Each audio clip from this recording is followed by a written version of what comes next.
Hello friends, welcome to my channel. आज हम बात करेंगे एसआरिया इंफ्रा के बारे में। और ये वीडियो इसलिए बना रहा हूँ क्योंकि इसने मुझे अच्छा खासा प्रॉफिट दिया था। ये मेरे लॉन्ग टर्म का शेयर हुआ करता था और इसमें से मैं प्रॉफिट में निकल चुका हूँ। और अभी फिलहाल ये शेयर कैसा है और इसमें आगे क्या अपॉर्चुनिटी नजर आती है ये मैं आपको बताने वाला हूँ। ठीक है, तो वीडियो एंड तक देखो और वीडियो अच्छा लगे तो जरूर चैनल को सब्सक्राइब करना। ठीक है, तो सबसे पहले इसके बारे में थोड़ा जान लेते हैं, ये कंपनी क्या करती है, इसका बिजनेस कैसा है। तो इंफ्रा नाम सुनने के बाद एसआरिया इंफ्रा, तो इंफ्रा के अंदर आपको समझ में आ गया होगा कि ये इंफ्रास्ट्रक्चर और प्लस फाइनेंस करती है। इंफ्रा को फाइनेंस करने वाली कंपनी है। जस्ट इसका नाम एसआरिया इंफ्रा है, लेकिन आगे फाइनेंस भी है। तो ये फाइनेंस प्रोवाइड करती है। और यहाँ पर आप देख सकते हो इनके बारे में। तो SREI infrastructure finance limited and SREI equipment finance limited are under corporate insolvency resolution के अंदर में आ रही है। ठीक है, क्योंकि ऑलरेडी बहुत घाटे में चल रही है कंपनी, इस वजह से ये बता रहा है, ये न्यूज है। इंसॉल्वेंसी रेजोल्यूशन प्रोसेस में चल रही है कंपनी। ठीक है, एक टाइम पे अच्छा खासा इनका बिजनेस हुआ करता था, बट अभी फिलहाल थोड़े प्रॉब्लम्स में है। ऐसा यहाँ पर देखो, जो भी है इन्वेस्टर को ये चीजें बतानी जरूरी होती है कि कंपनी में कुछ प्रॉब्लम भी अगर फेस कर रही है कंपनी, तो वो चीजें इन्वेस्टर को पता होनी चाहिए। लेकिन बहुत लोगों को पता होने के बावजूद भी ऐसी कंपनीज में इन्वेस्ट करना ज्यादा पसंद करते हैं जिसमें रिस्क ज्यादा है। ठीक है, तो अपनी रिस्क कैपेसिटी के हिसाब से हर कोई इन्वेस्टमेंट करता है। बट ये कंपनी का बिजनेस मेन यही है कि इस तरीके के प्रोजेक्ट जो भी करते हैं उनको फाइनेंस करना। तो इनके बारे में कंपनी का ओवरव्यू और विजन वगैरह सारी चीज़ें आपको देखने मिलेगी। तो कंपनी कब से स्टार्टेड है, यहाँ पर ये सारी डिटेल आपको देखने मिलेगी। 1989 से कंपनी स्टार्टेड है, 30 साल हुए हैं। और ये क्या करती है, तो यहाँ पर solution to its customer in asset finance leasing in the infrastructure sector के अंदर। ठीक है, और बाकी और भी डिटेल है तो सारी आप चीज़ें पढ़ सकते हो। जस्ट मैं आपको थोड़ा थोड़ा चीज़ें आपको बता दूंगा। और इनके कुछ सॉल्यूशंस है और आर कंपनी कौन सी कंपनीज है इनके अदर, वो भी यहाँ पर बताई हुई है। ये सारी चीज़ें यहाँ पर आप वेबसाइट पे पूरी कंप्लीटली पढ़ सकते हो। इतना हमारे पास वक्त नहीं है कि सारी चीज़ें आपको पढ़ के बताए। ठीक है, तो फिलहाल यहाँ पर मैं जस्ट थोड़ा बहुत यहाँ पर इसके बारे में बता दिया है। अभी मैं इसके शेयर के बारे में बताऊंगा, ये आखिर इसका शेयर कैसा है। यहाँ पर आपको डायरेक्ट इसके मनी कंट्रोल पे मैं लेके आया हूँ और मनी कंट्रोल पे इसका प्राइस देख लो। फिलहाल अभी 4 रुपये 10 पैसे का चल रहा है। एनएससी बीएससी दोनों पर ये ट्रेड करता है शेयर। 3 रुपये 70 पैसे का इसका भाव लो था, सबसे लो जो इसने बनाया एक साल के अंदर 3 रुपये 70 पैसे का बनाया। फिर उसका 18.35 पैसे का इसका हाई था। ठीक है, वहां से काफी गिर चुका है, आप देख सकते हो। तो काफी गिरावट ये शेयर में देखने मिली है एक साल के अंदर ही। और फिलहाल इसमें पॉजिटिव नेगेटिव चीजें भी बताई है। ये शेयर में पॉजिटिव चीज ये है कि इसका क्वार्टरली जो ग्रोथ है ये अच्छा है। Good quarterly growth in recent results के अंदर अच्छा यहाँ पर आपको नजर आएगा। वीकनेसेस में बात करेंगे तो इसका हायर इंटरेस्ट पेमेंट ये बता रहा है कंपेयर टू अर्निंग, तो ब्याज ज्यादा चुकाना पड़ रहा है अर्निंग के मुकाबले। ये भी मैं चीज आपको बता दूंगा। अपॉर्चुनिटी दो बता रही है, जिसमें बता रहा है कि इसका decrease in provision in recent result. तो ये एक अच्छी बात होती है। प्रोविजन यानी कि जिसको हमने पैसा दिया है वो टाइम टू टाइम पेमेंट कर रहा है, तो ये एक चीज अच्छी होती है। और ये बैंक के रिलेटेड होता है, कोई भी फाइनेंस कंपनी है उनको मेन प्रॉब्लम यही होता है कि अगर किसी को पैसा दिया है ब्याज से, तो वो पैसा टाइम टू टाइम उनका ब्याज आना चाहिए, इंटरेस्ट आना चाहिए, नहीं तो कंपनी आगे प्रॉब्लम में आ जाती है। तो मेन चीज़ें यही होती है फाइनेंस कंपनी के लिए मेन प्रॉब्लम, कि कोई लोन डुबा ना दे। ठीक है, और increase in trend in non core income, तो अदर इनकम पे भी थोड़ा डिपेंड है कंपनी, तो ज्यादा अदर इनकम पे डिपेंड नहीं होना चाहिए, ये कंपनी के लिए रिस्की होता है। ठीक है, और यहाँ पर मार्केट कैपिटल की बात करेंगे, 206 करोड़ का ही मार्केट कैपिटल फिलहाल अभी बचा हुआ है। फेस वैल्यू 10 रुपए का है। ईपीएस माइनस में, सारी चीजें यहाँ पर माइनस में ही नजर आएगी आपको। और पी इसका नहीं नजर आ रहा है। और यहाँ पर मैं एक साल के चार्ट दिखा देता हूँ, तो देखो एक साल में काफी गिरावट ये शेयर में देखने मिली है। एक साल से काफी गिरते हुए नजर आ रहा है। तो देखो मतलब ये सर्किट पे, लोअर सर्किट पे सर्किट की तरह यहाँ पर नजर आ रहा है। ठीक है, तो 3 रुपये 70 पैसे का आ गया डायरेक्ट 18 रुपए से। और ये जस्ट ये आया हुआ है अक्टूबर में, फिर अक्टूबर के बाद थोड़ा बढ़ गया था शेयर, फिर डाउन, फिर एक बार बीच में और एक अपसाइड दिया था इसने। ₹7 का, फिर वहां से डाउन साइड दिखाया, तो अप साइड डाउन साइड आता ही है विदाउट एनी रीजन कोई भी पेनी स्टॉक में, ठीक है। और 5 साल की चार्ट की बात करेंगे तो 5 साल में भी ये काफी गिरते हुए हमको देखने मिला है। 138 का भाव हुआ करता था पहले, तो 138 के भाव से ये काफी गिरा है 2017 से। तो 2017 से गिरने के पीछे की वजह भी हम देखेंगे। देखो 2017 में क्या इसके रिजल्ट्स खराब थे, क्या था, ये भी मैं आपको जस्ट यहाँ पे दिखा देता हूँ, जस्ट आपको एक इंफॉर्मेशन तुरंत, क्योंकि यहाँ पर हम ज्यादा, यहाँ पर हमको ये प्रॉफिट एंड लॉस में स्क्रीनर पे मैं दिखा देता हूँ। देखो 2017 से सच में गिरने लायक हुआ था क्या कंपनी का, तो देखो कंपनी का यहाँ पर आपको प्रॉफिट ही 72% तो ऑपरेटिंग प्रॉफिट कमा लिया था कंपनी ने, और 243 का नेट प्रॉफिट भी मिल रहा था कंपनी को। यहाँ पर देख लो कि यहाँ पर प्रॉफिट बढ़ते हुए ही नजर आ रहा था, फिर भी 2017 के बाद गिर रही है। तो यहाँ पर मुझे यही बताना है, कोई भी कंपनी देखो, वो टाइम पे मैंने इन्वेस्टमेंट किया था 2017 में ही, मेरी इन्वेस्टमेंट है फरवरी 2017 की, तो वहां से मैंने यही देख के किया था, चलो फाइनेंशियल अच्छा है, फंडामेंटल सभी अच्छा है, फिर भी ये कंपनी का भाव गिरते गया। यहाँ पर आप देख सकते हो कि कंपनी का भाव 2017 से काफी गिरते गया। तो इसके पीछे गिरने की वजह क्या हो सकती है किसी को नहीं पता होता। ये ऑपरेटर लोग कभी भी किसी को भी कंगाल बना सकते हैं, बर्बाद कर सकते हैं। तो ये शेयर मार्केट है, शेयर मार्केट में अच्छी भी कंपनी, कोई कोई बोलता है कि अच्छी कंपनी में इन्वेस्ट किया करो, अच्छी कंपनी में इन्वेस्ट किया करो। कौन सी कंपनी अच्छी, कौन सी कंपनी बुरी, कोई आपको बता नहीं सकता, इतना इजीली नहीं है, इतना इजी होता नहीं है। तो फंडामेंटल के हिसाब से तो सभी चीजें यहाँ पर तो अच्छी नजर आ रही थी। यहाँ पर देख सकते हो थोड़ा बहुत यहाँ पर इंटरेस्ट पेमेंट जो है वो ज्यादा है, जस्ट एक कंपनी पर कर्जा ज्यादा है। यहाँ पर मैं ये भी चीज दिखा दूंगा। तो देखो लो यहाँ पर बैलेंस शीट में यहाँ पर आप देख सकते हो कंपनी का बोरोइंग 8,300 करोड़ से काफी ये लोन बढ़ते हुए नजर आ रहा था। और फिलहाल 2017 में 26 करोड़ का हो गया था, 2020 में जो 2016 में जो 20,000 करोड़ का था वो 26,000 करोड़ हुआ। फिर उसके बाद लोन और बढ़ते गया, तो लोन की वजह से भी रीजन हो सकता है, लेकिन फिर भी कंपनी लोन तो प्रॉपरली टाइम टू टाइम चुका रही थी। यहाँ पर आप देख सकते हो, तो कंपनी लोन तो चुका ही रही थी, यहाँ पर आपको ये नजर आएगा, ठीक है। 2,628 करोड़ का तो इंटरेस्ट पेमेंट कर दिया कंपनी ने, यहाँ पर 3,010 रुपए का भी इंटरेस्ट पेमेंट, उसके बाद भी प्रॉफिट अच्छा खासा बच रहा था कंपनी के पास। ये एक चीज अच्छी थी, पॉजिटिव चीज थी।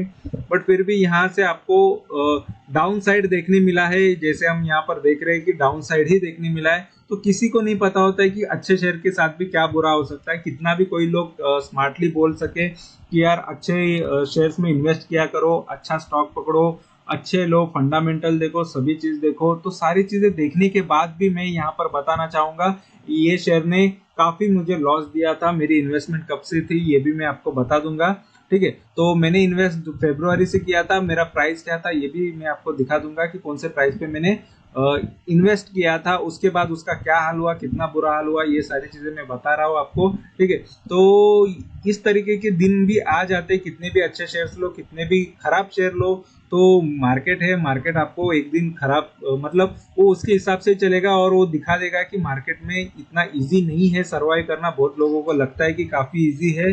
यहाँ पर 8 साढ़े 8 साल हो चुके हैं मुझे लगभग 2014 से, तो लगभग मैं ये शेयर मार्केट में तब से हूँ और मैंने बहुत सारे अप्स एंड डाउन देखे। लेकिन फिलहाल तो मैं यहाँ पर एक ही चीज सीख गया हूँ कि सही से इन्वेस्ट करना चाहिए और प्रॉपरली एक स्ट्रैटेजी होनी चाहिए। तो एक मेरी स्ट्रैटेजी मेरे लिए काम करती है और इसी वजह से प्रॉफिटेबल हो, और इसमें भी मैंने किस तरीके से प्रॉफिट लिया ये भी मैं आपको बताऊंगा, ठीक है। तो यहाँ पर देख लो, तो काफी ये जो इसका लो था, और ये लगभग 2020 में इसका लो जो आया था, मतलब ये कोविड के टाइम की लो की बात करो, 2-3 रुपए का ये शेयर हो गया था। तो 3 रुपए का शेयर ये देखो कितने का शेयर हुआ करता था, 138 का शेयर काफी गिर के 2-3 रुपए का हो गया था। तो ये बुरा हाल हो गया है, किसी के साथ भी हो सकता है। और यहाँ पर आप देख सकते हो कि इसका जो चार्ट है, मैक्स का मैंने चार्ट ओपन किया है, इसको मैं जरा जूम कर देता हूँ ताकि आपको और क्लियरली नजर आए। तो यहाँ पर ये मैक्स का चार्ट जो है, इसके अंदर देखो ये शेयर किस तरीके के परफॉर्म कर रहा है। तो 20 साल में किस तरीके का परफॉर्म किया ये शेयर ने। तो एक टाइम पे वो टाइम पे भी 2-3 रुपए का हुआ करता था, मतलब 20 साल के भाव पे ये आ चुका था फिर से। तो उसने 2 रुपए का भाव का शेयर देखो 163 का भाव बन गया था।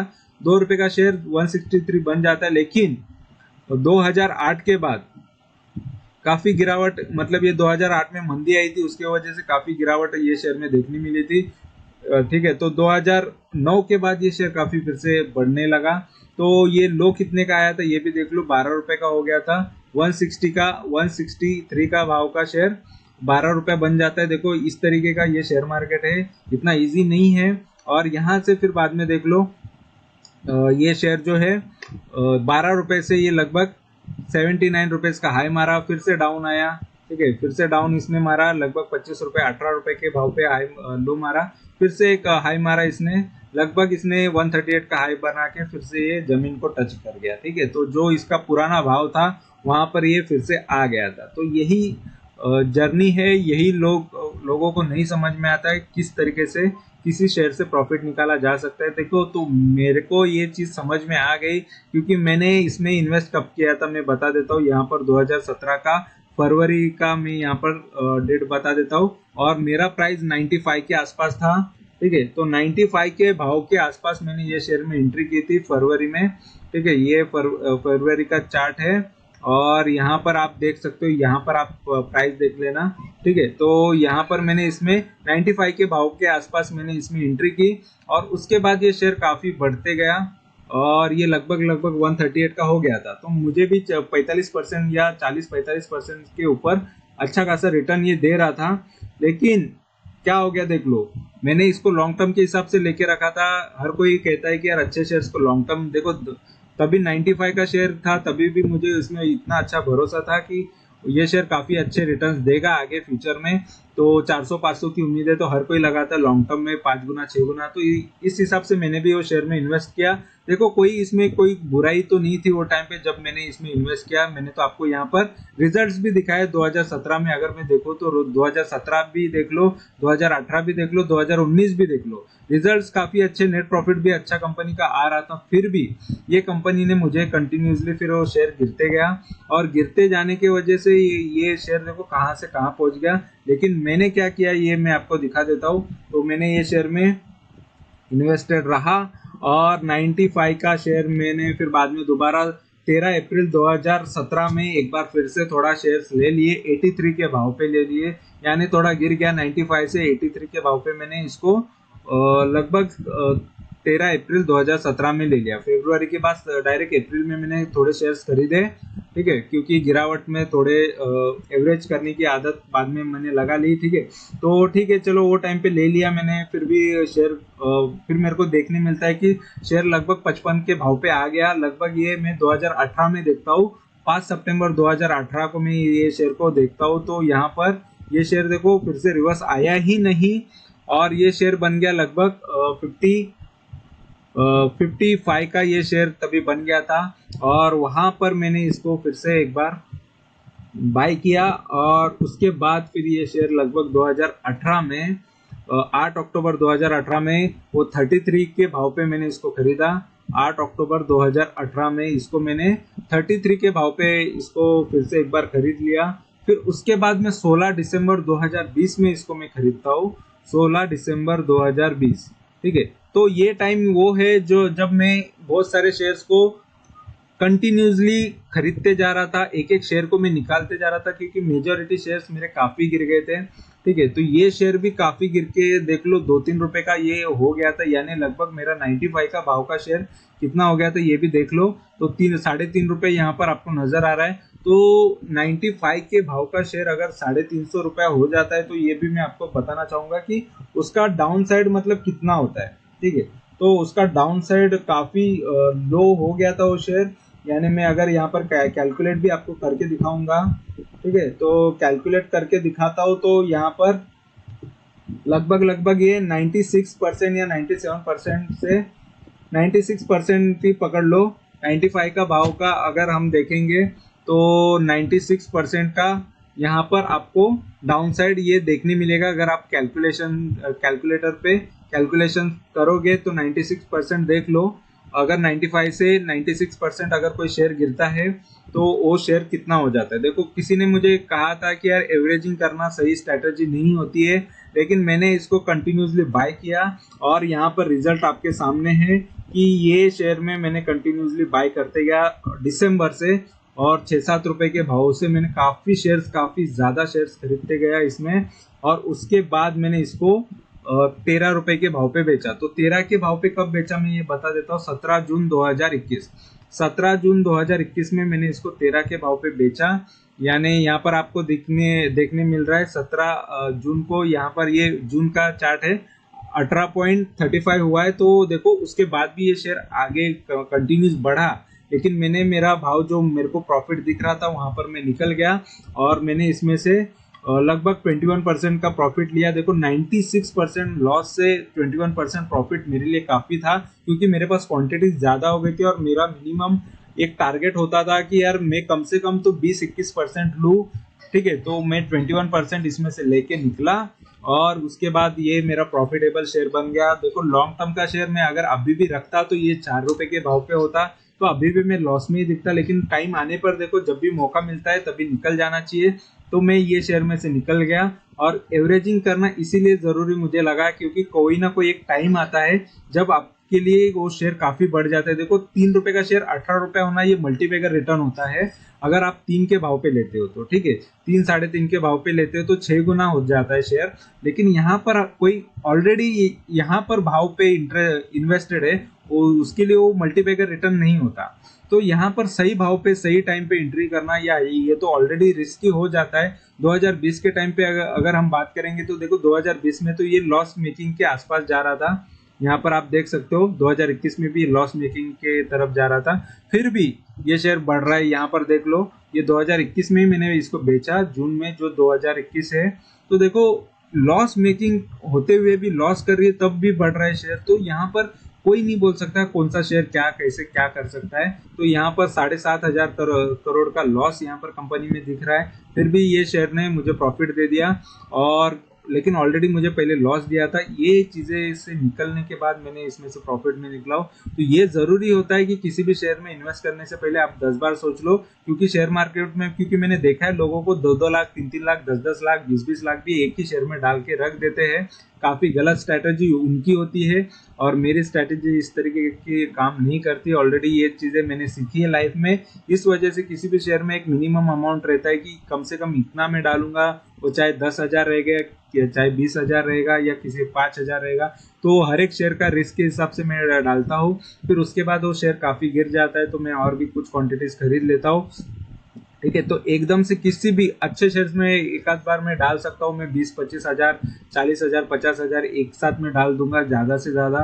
ठीक है, तो एकदम से 1 लाख भी मैं किसी शेयर में नहीं डालता, 2 या 3 बार में डाल देता हूँ। ठीक है, तो एकदम से किसी भी शेयर में एकदम से ज्यादा पैसा मैं कभी नहीं डालता, हर एक थोड़े थोड़े टप्पे में डाल देता हूँ। ठीक है, तो इस वजह से मैं अभी फिलहाल तो प्रॉफिटेबल हूँ। लेकिन इस तरीके का लॉस होता है किसी भी शेयर में। और एक किसी ने मेरे को कमेंट डाल दिया था कि आप एवरेजिंग करना ये गलत होता है। अगर कोई 400 का शेयर 40 रुपया हो जाता है, देखो 400 का 40 होना यानी 90% गिरना, यहाँ पर देख लो ये 96% गिरा है।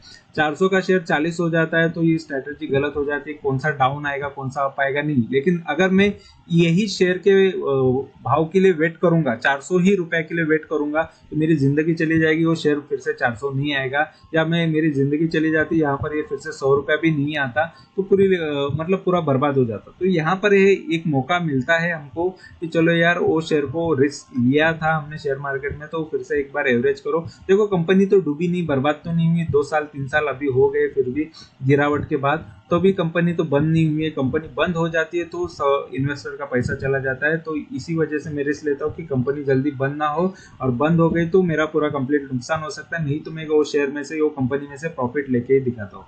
तो मोस्ट ऑफ मैंने 99% भी शेयर गिरने के बाद भी उसमें से प्रॉफिट लिया है, ये मेरा रिकॉर्ड है। और मेरे चैनल पे आपको वैसे वीडियोस भी मिल जाएंगे।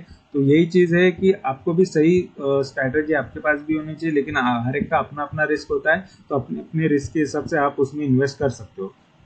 ठीक है, तो देखो यहाँ पर कंटिन्यूसली शेयर ने काफी लॉस ही दिया है, 3 साल के मुकाबले भी देखो तो 77-78%, एक साल का भी 74%, तो लॉस ही कंपनी ने काफी दिया है इन्वेस्टर को।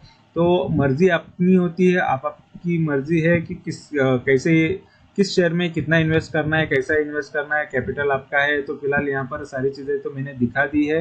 और इसका शेयर होल्डिंग पैटर्न की बात करेंगे तो 60% फिर भी प्रमोटर ने अभी भी होल्ड किया है, प्लेज रखा नहीं है, ये एक अच्छी बात है। और पब्लिक के पास भी 39% है, मतलब बचा कुचा शेयर पब्लिक के पास है। और फॉरेन के इन्वेस्टर का भी इसमें इन्वेस्टमेंट है, देख लो 5 फॉरेन के इन्वेस्टर है, काफी कम लगा है। देखो फॉरेन के इन्वेस्टर ने भी 0.09 यानी काफी शेयर में काफी कम इन्वेस्टमेंट करते हैं, 5 लोगों ने भी किया है। तो ये एकदम कम ही रिस्क लेना चाहिए ऐसे शेयर्स में, ज्यादा से ज्यादा क्वांटिटीज नहीं खरीदते। इवन एफआईज ने भी आपने देखा कि ज्यादा से ज्यादा नहीं खरीदा है। तो मेन होता है कि पब्लिक ही ज्यादा खरीदती है, तो इस वजह से पब्लिक ज्यादा लॉस करती है, ठीक है।